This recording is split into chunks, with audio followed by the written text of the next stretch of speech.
ต้มชั่วขอเป็นดอกบัวดอกเดียว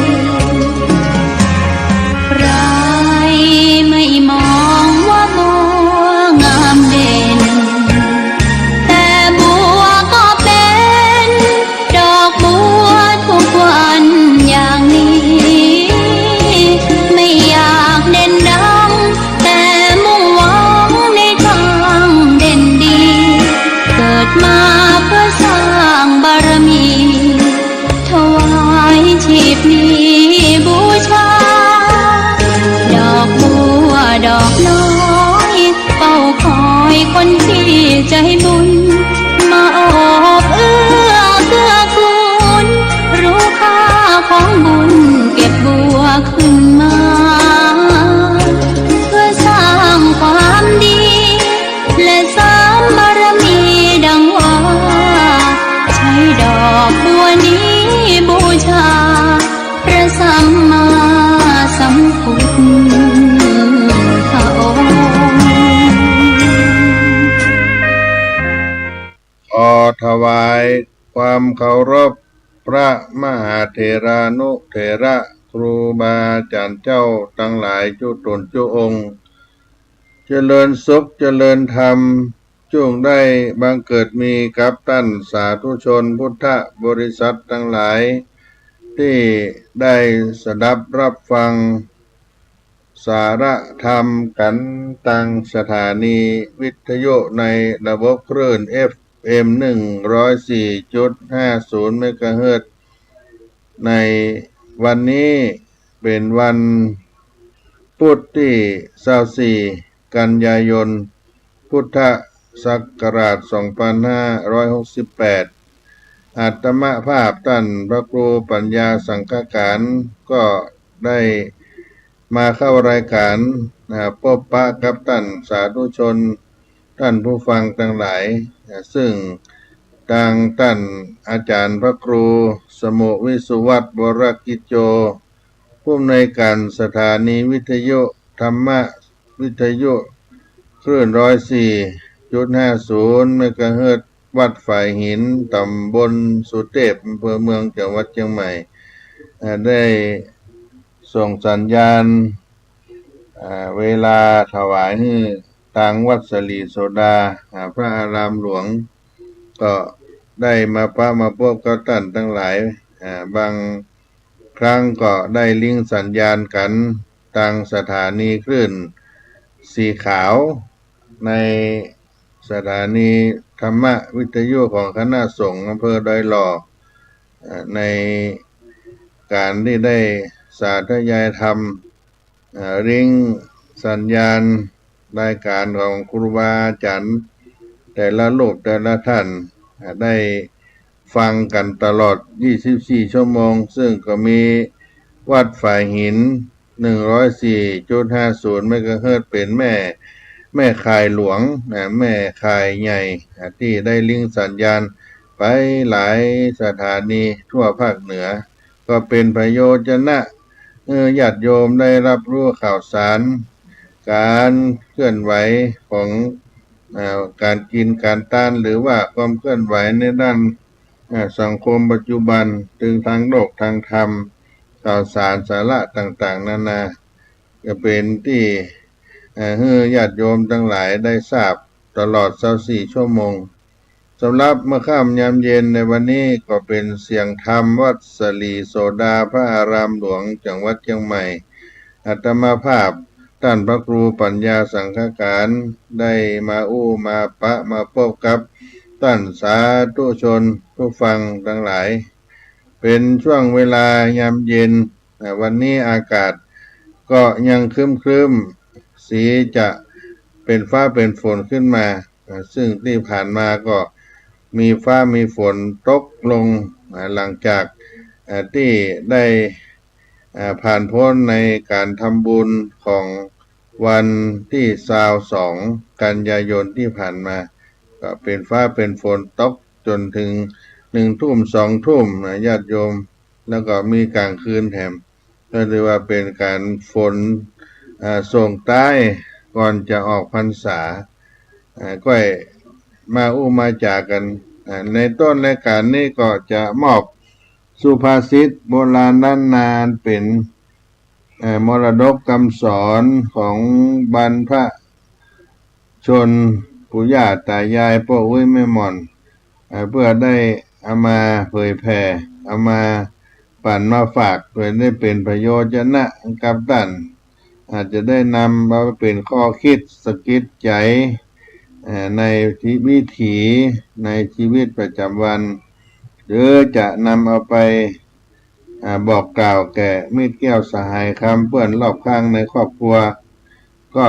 เป็นโอกาสต่อไปในภายภาคหน้าให้เป็นไปได้แต่แล้วแต่ญาติโยมจะเอาไปแบ่งไปปันในบทสุภาษิตโบราณล้านนาไทยที่ว่าจับใจแห้งบ่แน่นใจกาจับใจครูบาบ่จับใจพระน้อยจับใจแห้งบ่แน่นใจกาจับใจครูบาบ่จับใจพระน้อยก็เป็นสุภาษิตที่เอามาปั่นมาฝากในต้นรายการสถานีวิทยุ 104.50 เมกะเฮิรตซ์วัดฝายหินรายการเสียงธรรมวัดสลีโสดาวันนี้ก็เป็นเรื่องของนานาจิตตังญาติโยมจับใจแห้งบ่แน่นใจกาจับใจครูบาบ่จับใจพระน้อยจับใจแห้งบ่แน่นใจกาจับใจครูบานะใจพระน้อยนิ้วแม่โคหลวงบ่เหมือนนิ้วก้อยร่ำปิดดูกอยกอดแต่นานาจิตตังเอาหยังกันแลจักเอาสั่งแน่คนเฮาข้าเนมขวดรู้ตั้งเราและเขาจ้างนักแบ่งเบาเอาตามคนได้จับใจแห้งบ่แน่นใจกาจับใจครูบาหนาใจพระน้อยนิ้วแม่โคหลวงบ่เหมือนนิ้วก้อยร่ำปิดดูกอยกอดแต่นานาจิตตังเอาหยังกันแลจักเอาสั่งแน่คนเฮาข้าเนมขวดรู้ตั้งเราและเขาจ้างนักแบ่งเบาเอาตามคนได้ถูกใจอีแรงก็แต่ว่าบ่ถูกใจอีกาถูกใจครูบาแต่บ่ถูกใจสามเณรน้อยแสนจะถูกใจอีแห้งเป็นที่สุดแต่อาจจะบ่เข้าท่าในความคิดของอีกาเช่นความคิดดีๆของครูบาอาจารย์อาจจะทำให้สามเณรน้อยพระน้อยนักใจเป็นธรรมดาที่นิ้วหัวแม่มือย่อมแตกต่างกับนิ้วมือทั้ง5 นิ้วนิ้วกลางนิ้วนางนิ้วก้อยหากพิจารณาดูก็จริงดังที่ว่านานาจิตตังความคิดของมนุษย์ย่อมบ่เหมือนกันไปเหี่ยมดเหี่ยเสี่ยงสิ่งที่สำคัญนั้นเรารู้เขาไว้ก่อนแล้วก็ควรเลือกปฏิบัติตามความเหมาะสมจับใจแห้งบ่แน่นใจกาจับใจครูบานะใจพระน้อยนิ้วแม่โคหลวงบ่เหมือนนิ้วก้อยร่ำปิดดูกอยกอดแต่นานาจิตตังเอาหยังกันแลจักเอาสั่งแน่คนเราข้าเนมขวดรู้ตั้งเราและเขาจ้างนักแบ่งเบาเอาตามควรได้จับใจแห้งบ่แน่นใจกาจับใจครูบาบ่จับใจพระน้อยก็เป็นเรื่องของนานาจิตตังต่างความคิดต่างจิตต่างใจก็เป็นสุภาษิตเอามาปั่นมาฝากท่านผู้ฟังทั้งหลายในมะค่ำยามเย็นในวันนี้สาระธรรมของวัดสลีโสดานานาจิตต่างจิตต่างใจต่างคนก็ต่างความคิดเช่นนี้ก็เป็นเรื่องราวสุภาษิตเอามาปั่นมาฝากพี่น้องแต่ว่าถ้าเป็นคำสอนใน ต่างพระพุทธศาสนาเรื่องของนานาจิตต่างซึ่งมีความหมายว่าความคิดที่ต่างแตกต่างกันหรือคิดบ่เหมือนกันเห็นต่างคิดต่างกันซึ่งแน่นอนว่าคนแต่ละคนความคิดก็ต้องคนละอย่างโดยเฉพาะในด้านจิตใจของเราแล้วก็คิดไปคนละทิศละทางคนละอย่างเป็นเรื่องของนานาจิตต่างอย่างแน่นอนแต่ว่าในทางพระพุทธศาสนาเราคิดไปในทางทำอยู่มี3อย่างก็คือคิดเพื่อเสียสละ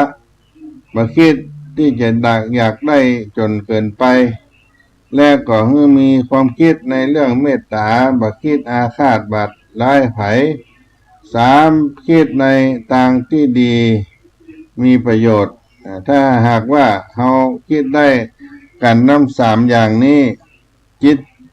เราก็จะมีความสุขกายก็จะมีความสุขยิ่งคิดก็ยิ่งสบายใจความคิดเป็นของเราเองก็เอาไปคิดให้เป็นประโยชน์นะในทางธรรมในทางพุทธศาสนาคิดหรือว่ากำกึดให้มีการเสียสละบ่กึดไปในทางที่อยากได้เกินไปบ่อาฆาตพยาบาทมีเมตตาต่อคนอื่นเป็นคำคิดดีพูดดีทำดีในทางที่ดีคิดที่ดีเป็นที่ตั้งก็เอามาปั่นมาฝากพี่น้องท่านสาธุชนในสาระเสียงธรรมวัดสลีโสดาพระอารามหลวงจังหวัดเชียงใหม่เมื่อค่ำยามเย็นวันนี้ท่านสาธุชนทั้งหลายเราก็ได้ผ่านพ้นวันเดือนปีเวลาตั้งแต่วันเข้าพรรษามาเดือน10เป็งเป็นการเข้าพรรษาอาสาฬหปุจจาของศรัทธาญาติโยมจะครบ3 เดือนก็แถมบักกี่วันที่จะถึงนี้หลังจากที่เราผ่านวันเพ็ญวันพระวันเดือน12ดับเป็นศีลหลวงในวันที่22กันยายนก็จะเหลือแถม2วันศีล2วันพระถึงเดือนเกี่ยงเปงก็จะออกพรรษาเวลา2 อาทิตย์วันเวลาก็ได้ผ่านพ้นไปญาติโยมบางท่านก็ได้เข้าวัดปฏิบัติบำเพ็ญทานศีลภาวนาตลอดพรรษาถ้านับเป็นวันศีลก็มีอยู่13ศีลจนถึงออกพรรษาถ้าญาติโยมได้เข้าวัดเข้าวานี่ก็เป็นการบำเพ็ญทานศีลภาวนาของ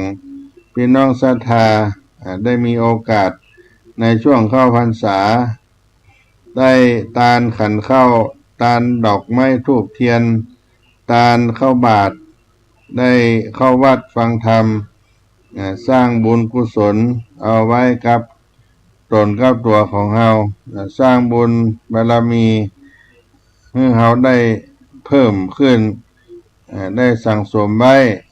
ในอนาคตการก็จะได้ถึงที่สุดแห่งธรรมคือการหลุดพ้นเข้าสู่นิพพานเป็นที่สุดดังนั้นท่านทั้งหลายก็ได้มีความพยายามบำเพ็ญเพียรกันไป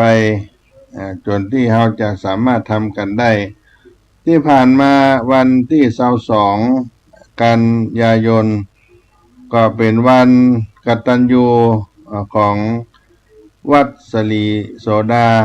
พระอารามหลวงจังหวัดเชียงใหม่ซึ่งก็ได้มีการบำเพ็ญบุญอุทิศถวายบูรพาจารย์ปูชนียาจารย์ก็คือท่านเจ้าครูบาสลีวิจัยปฐมเจ้าวาดวัดสลีโสดาพระอารามหลวงปฐมประธานผู้สร้างวัดสลีโสดาไว้ในพระพุทธศาสนาและในช่วงนั้นครูบาเจ้าก็ได้มานั่งนักเป็นประธานสร้างตางขึ้นดอยสุเทพ บังเกิดวัดสลีโสดาขึ้นมาไว้ในพระพุทธศาสนาองค์ที่สองนั้นก็คือท่านเจ้าพระคุณสมเด็จพระพุทธชินวงศ์เจ้าพระคุณสมเด็จพระพุทธชินวงศ์นั้นเป็นองค์ปฐมประธานคณะพระธรรมจาริกโครงการเผยแผ่งานพระพุทธศาสนาโครงการเผยแผ่งานพระพุทธศาสนาแก่พี่น้องชาวไทยภูเขาซึ่งท่านเจ้าพระคุณสมเด็จนั้นเป็นผู้มีคุณูปการต่อวัดสลีโสดาเป็นอาณาเนกมากมายโดยเฉพาะ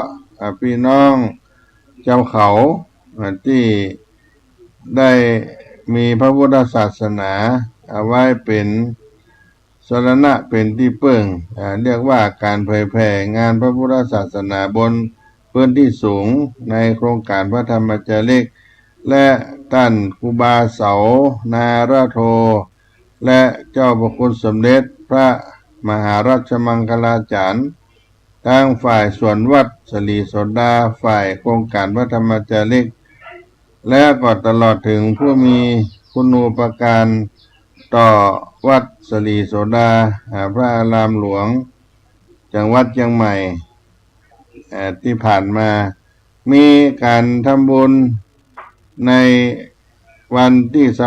22กันยายนนั้นเรียกว่าทักษิณาทานและสลากภัตตานซึ่งก็มีอยู่2 ภาคภาคเจ้าเป็นการทักษิณาทาน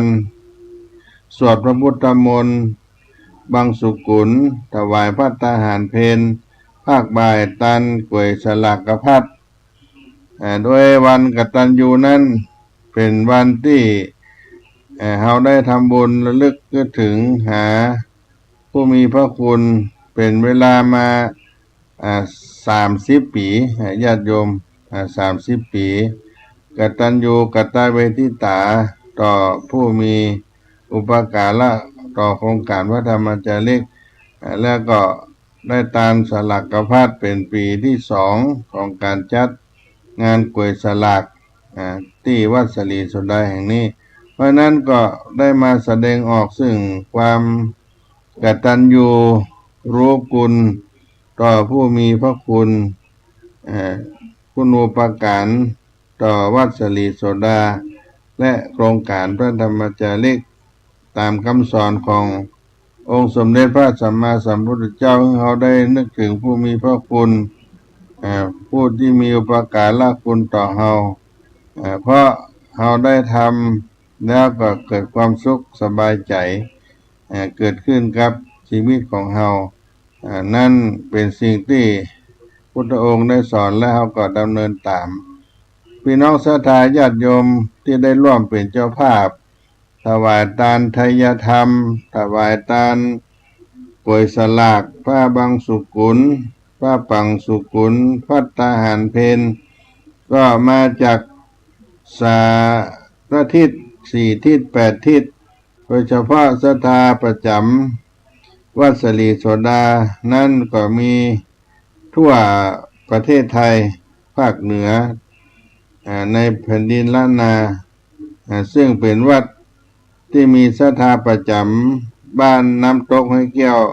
ก็เป็นหมู่บ้านน้อยๆที่คอยดูแลวัดสลีโสดาถ้ามีการใหญ่การหลวงก็กำลังก็ยิ่งใหญ่พอก็ได้รับศรัทธาจากพี่น้องทั่วที่ทั่วไทยมาอุปถัมภ์สนับสนุนให้งานได้สำเร็จเสร็จสิ้นขึ้นถือว่าวัดสลีโสดานั้นเป็นวัดสาธารณะของพุทธศาสนิกชนทั้งหลายทั่วบ้านทั่วเมืองทั่วโลกก็ว่าได้ท่านทั้งหลายก็มาช่วยอุปถัมภ์งานให้ได้สำเร็จลุล่วงไปด้วยดีในนามของพระเดชพระคุณหลวงปู่พระธรรมธีระโกศลหลวงปู่เจ้าอาวาสวัดสลีโสดาพระอารามหลวงจังหวัดเชียงใหม่ที่ได้เป็นประธานในการจัดงานในครั้งนี้ขออนุโมทนากับ พี่น้องศรัทธาญาติโยมทั้งหลายที่ได้มาร่วมกินร่วมทานในด้าน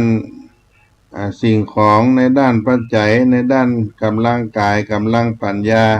เมื่อเกิดกับวัดสลีโสดาได้สำเร็จเสร็จสิ้นไปเพราะฉะนั้นท่านทั้งหลาย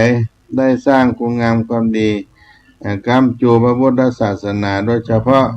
วัดสลีโสดามีพระภิกษุสามเณรเป็นจำนวนมากนับว่าเป็นวัดที่มีพระเณรมากในจังหวัดเชียงใหม่ก็ว่าได้บางครั้งก็จำนวนนักกว่าอำเภอบางอำเภอในภาคเหนือเฮานี่ก็มีอยู่หลายที่ดังนั้นก็แสดงถึงการที่เฮาได้ทำในสิ่งที่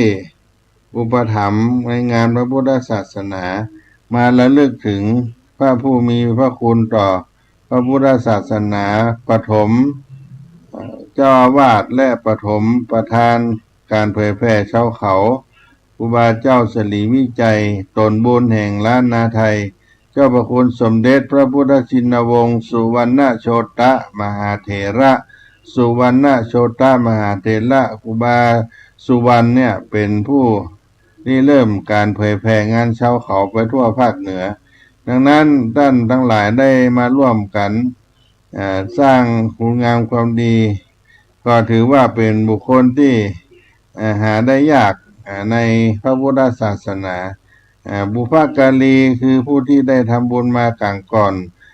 ในการก่อนนั้นและกตัญญูเฮาได้แสดงออกต่อผู้มีพระคุณทั้งสองอย่างนี้ท่านก็ได้พร้อมด้วยคุณสมบัติได้กระทำที่ผู้มีอุปการะคุณมาก่อนได้ตอบแทนบุญคุณท่านตั้งสองอย่างนี้ก็เป็นบุคคลที่หาได้ยากในทางพระพุทธศาสนาเพราะบุพการีเป็นผู้ที่เอื้อเฟื้อเผื่อแผ่มีคุณูปการมีจิตเมตตาปราณีปรารถนาดีต่อเฮาได้แสดงออกซึ่งความเป็นผู้รู้คุณงามความดีในทางพระพุทธศาสนาก็ถือว่าเป็นบุคคลที่หาได้ยากและท่านทั้งหลายก็ได้กระทำกันเพราะว่าการแสดงความกตัญญูเนี่ยก็มีอานิสงส์เฮาได้มาเกิดขึ้นเป็นที่ยกย่องสรรเสริญแก่หมู่คนทั้งหลายตลอดถึงเทพยดาก็อนุโมทนาร่วมและสังให้เป็นเหตุให้เขาได้ถึงมนุษย์สมบัติสวรรค์สมบัตินิพพานสมบัติมุ่งไปสู่มหากุศลเป็นผู้ทำขึ้นไปสูงไปตามลำดับประมาทในธรรมได้สืบอายุพระพุทธศาสนาให้มั่นคงไปชั่วการดังนั้นขออนุโมทนากับพี่น้องศรัทธาสาธุชนพุทธบริษัททั้งหลายทุกท่านที่มีจิตกุศลได้สร้างได้ร่วมกันโดยเฉพาะตอนวันที่22นี้ญาติโยมก็ต้องจำไว้ว่าเป็นวันกตัญญูประจำวัดสลีโสดาที่มีคุณูปการต่อพี่น้องทั่วภาคเหนือซึ่งดำเนินรอยตาม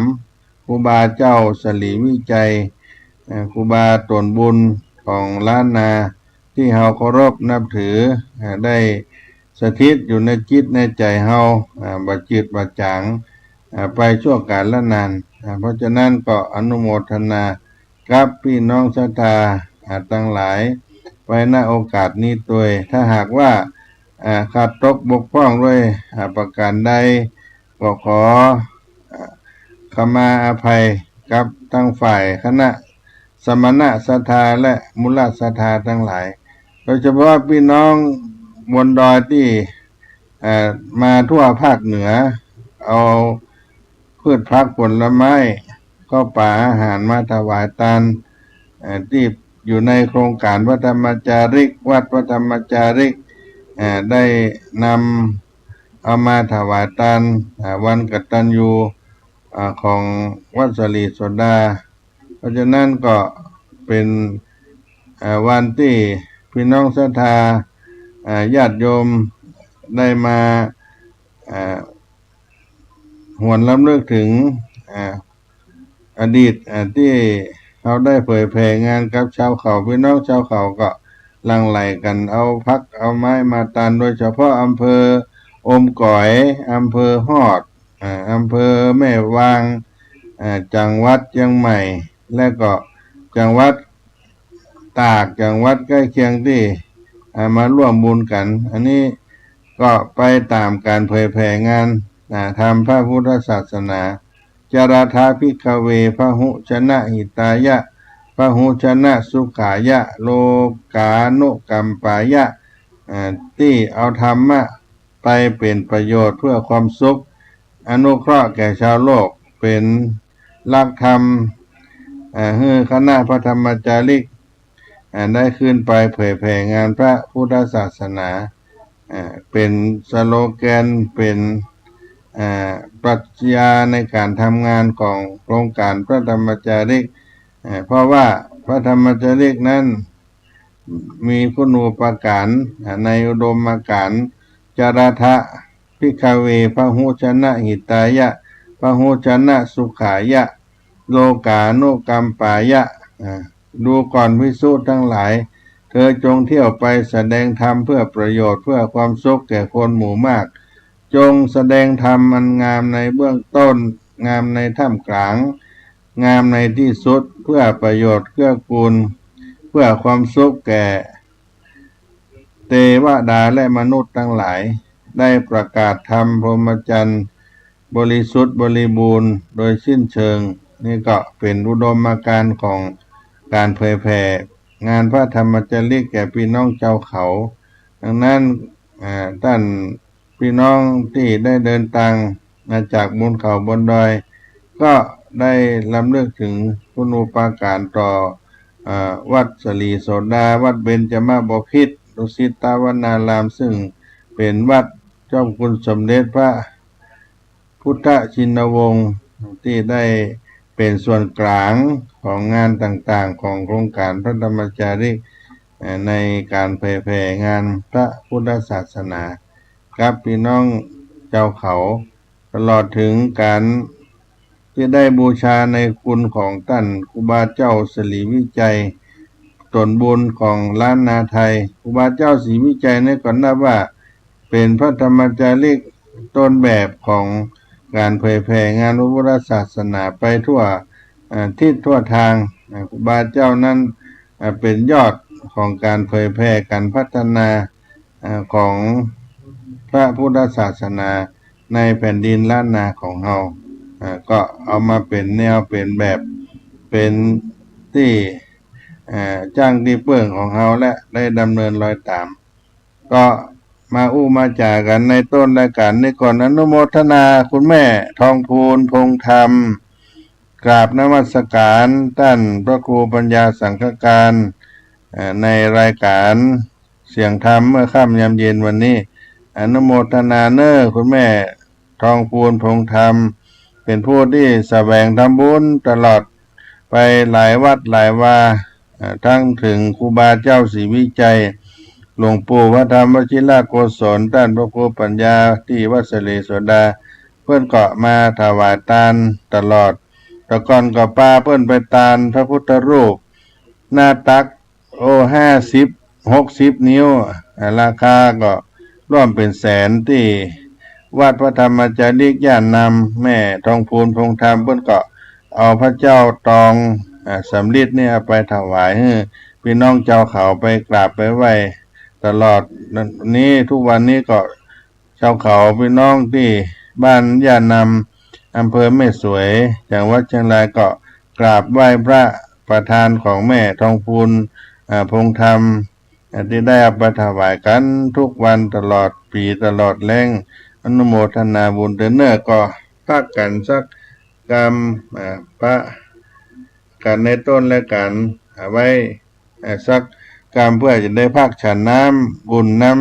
ำร้อนสักหน่อยเนื่อสถานเนื่องจากอากาศก็ร้อนๆหนาวให้พี่น้องได้ฟังคีตาธรรมไปก่อนเนาะ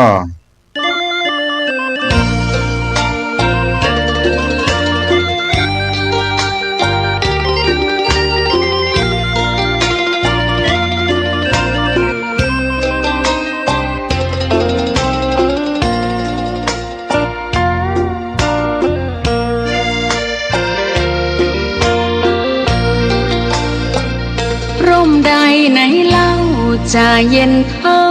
ร่มโพธิ์ทองทั่วลาศรัทธายกย่องร่มของพุทธศาสนา ยิ่งกว่าร่มใดกันแดดไฟฝนลมนาแผ่กิ่งก้านสาขาปกคลุมประชาทุกชีวิต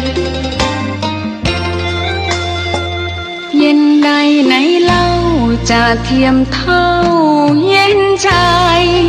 พระธรรมที่ทรงตรัสไว้เป็นความจริงใสตรัสไว้ด้วยดีผู้ทำเห็นเองไม่จำกัดการเวลานาทีผิดถูกแก้กันตรงนี้จะไม่มีเรื่องราวก่อกวน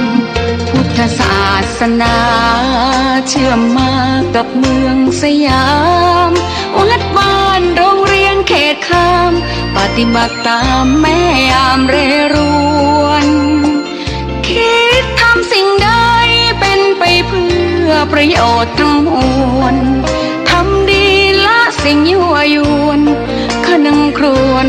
ทางสายกลางชนะในเล่าจะเทียมเท่าชนะตนยิ่งใหญ่ในทุกแห่งหนยิ่งกว่าชนะคนในสงครามไม่มีกลับแพ้ไม่มีเรื่องแย่มาลุกลามประพฤติปฏิบัติตามองค์สัมมาสัมพุทธเจ้า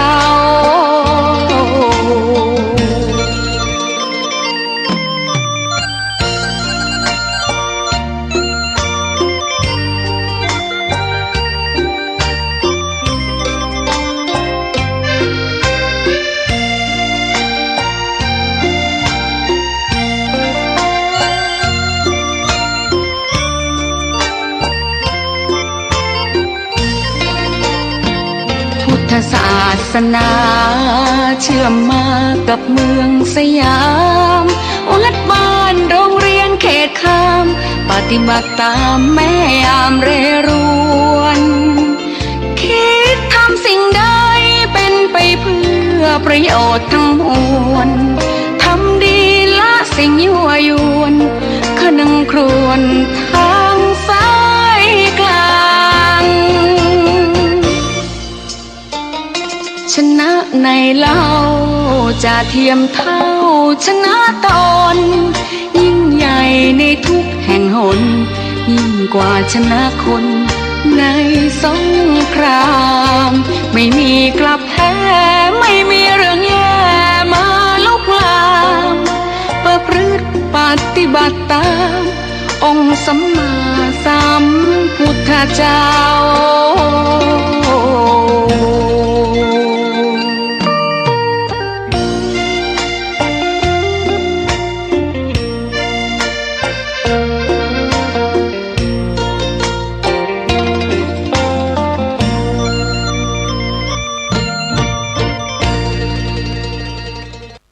ก็มาถึงช่วงที่สองสาระเสียงธรรมวัดสลีโสดาพระอารามหลวงในคลื่นธรรมะ 104.50 เมกะเฮิรตซ์วัดฝายหินตำบลสุเทพอำเภอเมืองจังหวัดเชียงใหม่วันนั้นท่านอาจารย์พระครูสมุวิสุวัฒน์วรกิจโจก็ได้นำเอาทีมงานพระภิกษุสามเณรและก็พี่นานถิ่นฐานมาถ่ายทอดไลฟ์สดทีวีออนไลน์วัดฝายหินเพจเฟซสถานีวิทยุ 104.50 ทั้งภาคเจ้าและก็ภาคบ่ายก็กราบขอบพระคุณในเมตตาของผู้อำนวยการสถานีวิทยุท่านอาจารย์พระครูสมุวิสุวัฒน์วรกิจโจไว้ในโอกาสนี้เป็นอย่างยิ่งให้พี่น้องท่านสาธุชนที่ได้หูได้หันทั่วโลกได้หันภาพหันการทำบุญของวัดสลีโสดาในการตานวันกตัญญูและสลักกพัดตาน ช่วงเจ้าวันกตัญญูก็ได้ถวายทานภัตตาหารภาคบ่ายก็มาถึงสลักกภัตอุทิศถวายทานก็เป็นประเพณีที่ถวายทานสลักกภัตก็มีมาตั้งแต่ครั้งพุทธกาลที่พระพุทธเจ้าพระองค์ได้แสดงธรรมอยู่ที่พระเชตวันมหาวิหารมีลูกสาวของเศรษฐีผู้หนึ่งนางกุมารีได้อุ้มลูกน้อยของนางวิ่งหนีเข้าไปในพระเชตวันมหาวิหารไปหมอบลงต่อหน้าพระภาคของพระพุทธเจ้าและขอความช่วยเหลือจากพระพุทธองค์โดยมีนางยักษ์ที่ไล่ตามนางลูกสาวของเศรษฐีนั้นเพื่อจะกินลูกของนางเพราะว่านางยักษ์และลูกสาวเศรษฐีกุมารีกานั้นมีการจองเวรอาฆาตต่อกันไว้ในอดีตชาติพระพุทธองค์ก็ได้แสดงธรรมสอนให้นางยักษ์ได้ยุติการอาฆาตพยาบาทซึ่งกันและกันได้ละเว้นการทำลายชีวิตมนุษย์และสัตว์ทั้งหลายโดยให้นางยักษ์ได้สมาทานศีลห้าเอาศีลบ่เบียดเบียนสัตว์บ่ลักทรัพย์บ่ประพฤติผิดในกามบ่พูดปดมดเทศบ่ได้ตกในอบายสิ่งมึนเมาทั้งหลายได้สมาทานเอาศีลห้าแล้วนางยักษ์ก็ได้กราบทูลพระพุทธองค์ว่าถ้าเป็นเช่นนี้นางบ่ได้กินเนื้อคนเนื้อสัตว์อาหารที่เคยกินจะมาอยู่ทำมาหากินอย่างใดให้เลือกกินเนื้อคนเนื้อสัตว์เป็นอาหารก็ลองล่ำให้บ่ฮู้ว่าตัวจะไปอยู่อย่างใดจะไปตั้งตนตั้งตัวประการใดกุมารีลูกเศรษฐีนั่นก็เมตตาเอ็นดูนางยักษ์ที่ได้ยุติการจองกรรมจองเวรและสมาทานศีลห้านับถือพระพุทธศาสนานี้แล้วก็ขอนางยักษ์อันนี้เอาไปอยู่โดยอุปการะเลี้ยงดูที่ของบ้านของนางยักษ์เมื่อได้ไปอยู่บ้านลูกสาวเศรษฐีนี้แล้วก็ได้แนะนำวิธีการในการทำมาหากินทำการเกษตรทำนาทำสวนด้วยว่านางยักษ์นั้นเป็นผู้ที่อย่างรู้อุตุวิทยาดินฟ้าอากาศถ้าเมื่อฐานะของลูกสาวเศรษฐีก็ร่ำรวยเกิดขึ้นกว่าเดิมเจ้าบ้านที่อยู่ในละแวกนั้นหันลูกสาวเศรษฐีได้ประพฤติตามนางยักษินีได้บอกก็ป้ากันทำตามได้คำแนะนำจากนางยักษ์นั้นก็เกิดฐานะดีร่ำรวยขึ้นไปตามๆกันเจ้าบ้านทั้งหลายหมู่นั้นก็ได้นำเอาสิ่งของที่เป็นเครื่องบริโภคอุปโภคเอามาตอบบุญคุณต่อนางยักษินีนั้นเอามาให้เป็นประจำหลายครั้งหลายคราเกิดขึ้นก็สะสมเครื่องอุปโภคบริโภคนั้นก็มีมากขึ้นแล้วก็เกินกว่าที่นางจะเอาใจเอาสอยนางก็จึงได้เกิดกินเกิดทานของทั้งหลายมีมากที่จะได้บุญในภายภาคหน้าว่าจะถวายทานแก่พระสงฆ์สาวกพระพุทธเจ้าก็จึงได้เอามาถวายเป็นทานให้พระสังฆเจ้าทั้งหลายมีพระพุทธเจ้าเป็นต้นโดยของทั้งหลายนั้นมีค่ามากน้อยบ่เท่ากันให้พระสงฆ์ทั้งหลายสาวกก็ดีได้จับสลากแล้วแต่ว่าใครจะได้ของมีค่าราคาจะมากจะน้อยก็แล้วแต่โชคของแต่ละองค์ก็เป็นประเพณีจับสลากดานสลากกภัตตั้งในพระพุทธการเป็นต้นมาอันนี้ก็ เป็นเรื่องราวหนึ่งของการตานสลากหรือสลากพัฒทหารที่มีในพุทธกาลในพุทธศาสนาของเฮาและการตานนั้นก็เป็นต้นมาให้กับเจ้าพูดเฮาทั้งหลายแล้วก็สิ่งที่ได้ถวายทานทั้งหลายต่างๆนานานั่นก็เป็นเรื่องราวของนางยักษินีที่ได้เกิดขึ้นในพระพุทธศาสนาในพุทธกาลอีกตำนานหนึ่งเรียกว่าละอ่อนเลี้ยงควายละอ่อนเลี้ยงควายเป็นตำนานฉลากแห่งอันหนึ่งที่เกิดขึ้นในการตานสลากพัดซึ่งละอ่อนเลี้ยงควายเนี่ยก็อยู่ในกลุ่มเด็กน้อยที่เลี้ยงควายกันอยู่กลางต้งกลางนาทุกวันแล้วก็ได้มีห่อข้าวอาหารไปเลี้ยงควายกลางต้งกลางนามีเพื่อนมีฝูงกันหลายผู้หลายคนแล้วก็มีครั้งหนึ่งพระสงฆ์สาวกได้เดินทางผ่านมามาพักมาย่างใกล้ที่ละอ่อนเลี้ยงควายที่กลางต้งกลางป่านั้นบ่ได้ฉันข้าวอาหารละอ่อนเลี้ยงควายเหล่านั้นก็มีใจที่แค่ตานแล้วก็ในกลุ่มนั้นก็มีพระสงฆ์องค์เจ้าอยู่หลายองค์แต่ละองค์ก็ได้ไปพักอยู่ที่กลางต้งกลางนาเมื่อเอาไปถวายทานแล้วอาหารการกินก็มีหลากหลายจะไปตานพระเถระผู้เฒ่าผู้แก่องค์อื่นก็ไม่ได้ฉันพระสงฆ์ก็จึงได้แนะนำให้ทำสัญลักษณ์ในอาหารที่พระสงฆ์จะได้จับฉลากเอามาเป็นของฉันของแต่ละลูกก็เป็นอีกตำนานหนึ่งเรียกว่าตาละกาละอ่อนน้อยเลี้ยงควายได้ตานแก่พระภิกษุสงฆ์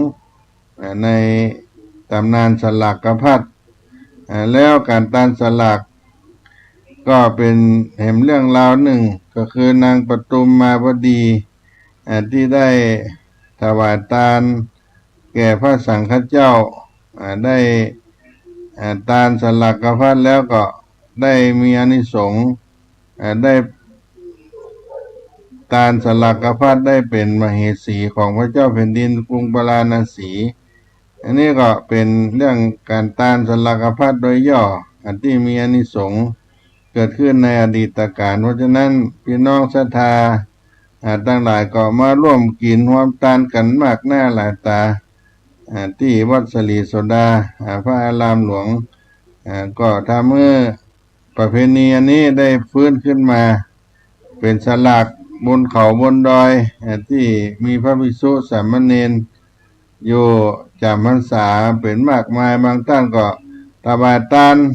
สลากทางออนไลน์ทางออนไลน์ก็คือทานทางไลน์ตัวบ่ได้มาแต่ได้ทานทางไลน์ให้กับการทำบุญในครั้งนี้ก็ขออนุโมทนาด้วยครับเจ้าภาพทั้งหลายที่ได้มาทำบุญร่วมด้วยช่วยกันในการทำบุญที่วัดสลีโสดาพระอารามหลวงแห่งนี้ให้สำเร็จลุล่วงไปด้วยดีแล้วบุญกุศลทั้งหลายที่พ่อแม่ศรัทธาได้มาร่วมกันก็เป็นการแสดงการเคารพนับถือท่านครูบาเจ้าสลีวิจัยส่วนบุญแข่งล้านนาไทยและเจ้าคุณสมเด็จพระพุทธชินวงศ์สุวรรณโชตมหาเถระหรือว่าเป็นพระเถระทั้งสององค์นี้มีคุณูปการอันยิ่งใหญ่เราได้กินได้ทานได้ทำบุญโดยพร้อมกันก็ทำให้การทำบุญนั้นได้สมบูรณ์ไปด้วยดีก็ด้วยพลังสามัคคีของพี่น้องท่านตั้งหลายจะได้มาร่วมจิตร่วมใจกันให้เกิดขึ้นมีน้ำจิตน้ำใจที่ดี ได้อยู่ร่วมกันได้ร่มเย็นเป็นสุขโดยเฉพาะอานิสงส์การทำบุญนั่นก็ทำให้เราท่านทั้งหลายได้มีพี่น้องญาติมิตรได้มากินมาทาน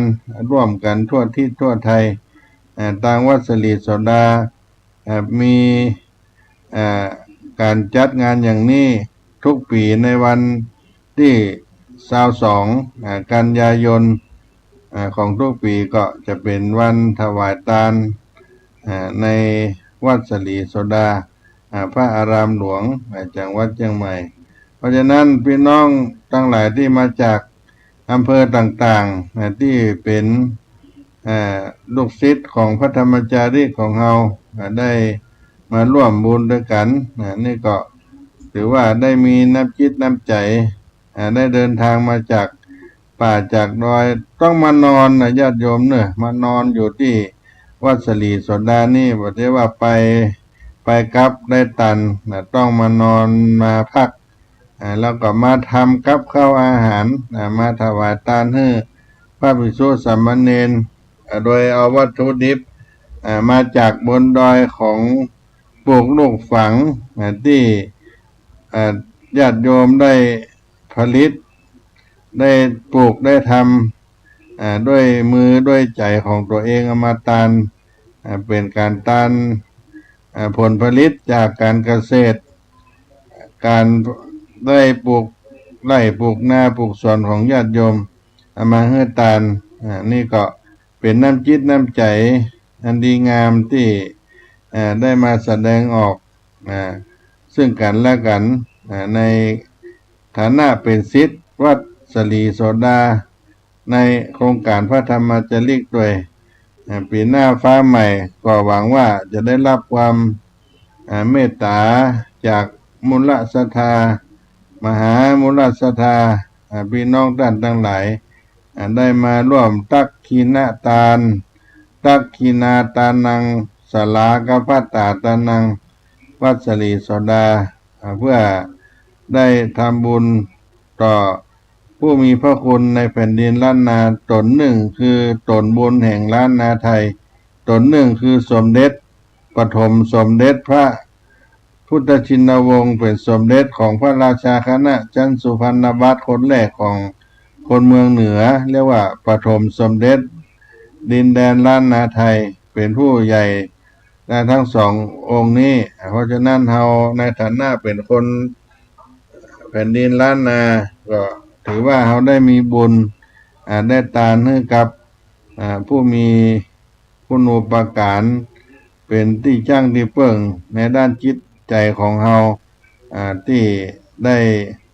มารวมพลังรวมจิตรวมใจกันบางท่านก็ได้มาร่วมกินร่วมทานมาทุกปีตั้งแต่ตั้งการทำบุญวันกตัญญูอันนี้ขึ้นมาเพราะฉะนั้นก็เป็นสิ่งที่น่าชื่นชมยินดีในไมตรีจิตของพี่น้องท่านทั้งหลายได้มาแสดงออกไว้ครับวัดสลีโสดาหลายท่านได้เดินทางมา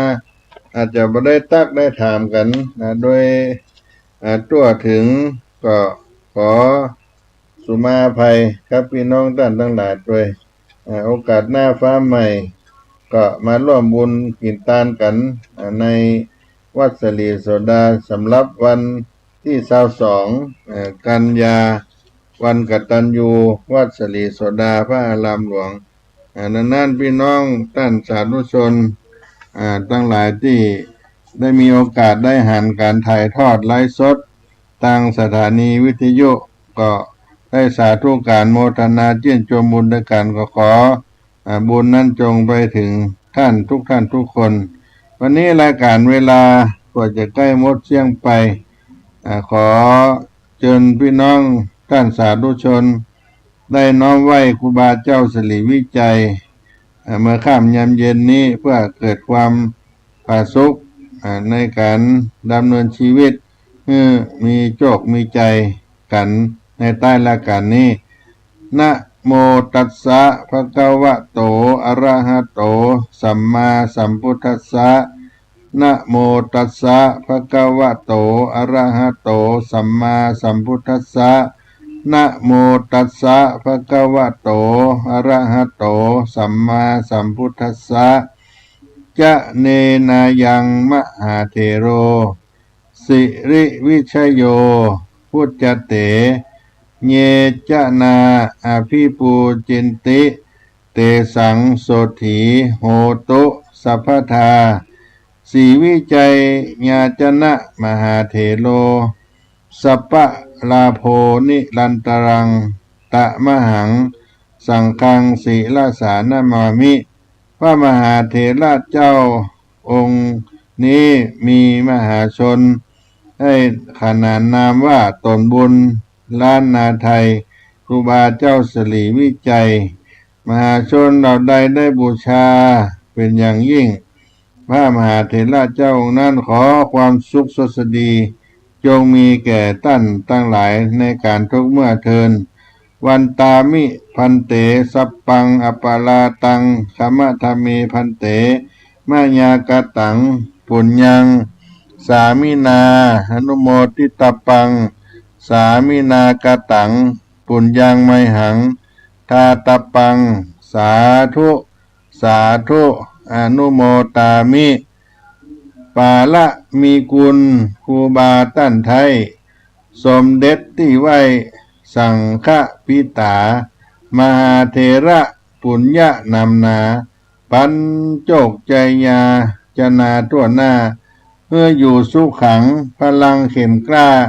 อายุตีคายิ่งร้อยกินตาลอันใดเป่งใส่มดซ้อยเป็นขัวห้าวห้อยเมื่อบนป้นจากทุกสุขเสวยผล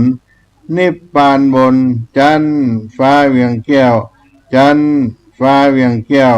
ขอความสุขสุขดีจงมีแก่ทุกท่านทุกคนจัตตารโอธรรมาวัฏันติอายุวันโนสุขังปะลัง